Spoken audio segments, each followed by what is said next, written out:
We're going to integrate 2 sine squared 2x with respect to x between the limits of 0 and pi over 4. Now this is a trigonometric integral, and we quite often need to use trig formulae when doing such integrals in order to make them more manageable. So let's see if we can look at some trig formulae and find one which will help us with this particular integral. So here we've got some formulae, and we're looking for things that involve sine squared x. Well, there's one at the top here, sine squared x plus cos squared x equals 1, but that's not very helpful because it just changes sine squared x into cos squared x, and that's no easier to integrate.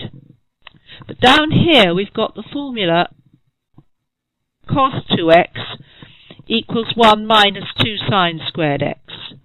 Now that does look useful because it will enable us to rewrite the sine squared term in terms of a double angle, cos 2x. So let's go back to the integral and see how we can use the formula.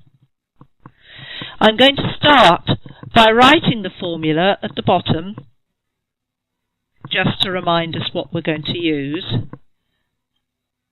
So we've got cos 2x equals 1 minus 2 sine squared x.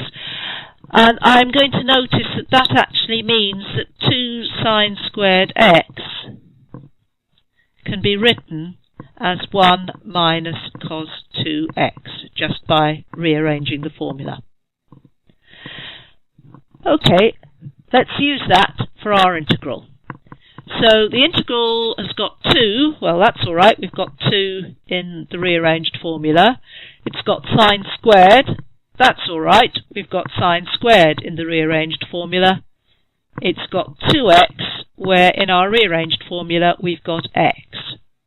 So what we're going to have is 0 pi over 4, 1 minus, and instead of cos 2x we'll have cos 4x. We want to integrate that with respect to x.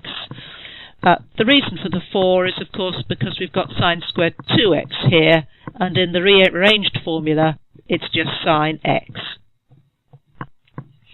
Okay, let's do the integration. Well, 1 gives x, minus cos 4x gives minus sine 4x over 4, and we put in our limits of integration, 0 to pi over 4. All we now need to do is to put in those limits. Well, with the pi over 4, the x gives us pi over 4. The sine 4x gives us sine pi, which is 0, so that disappears. With the 0, the x gives us 0 and the sine 4x gives us 0, so all those two terms disappear as well, and our final answer is just pi over 4.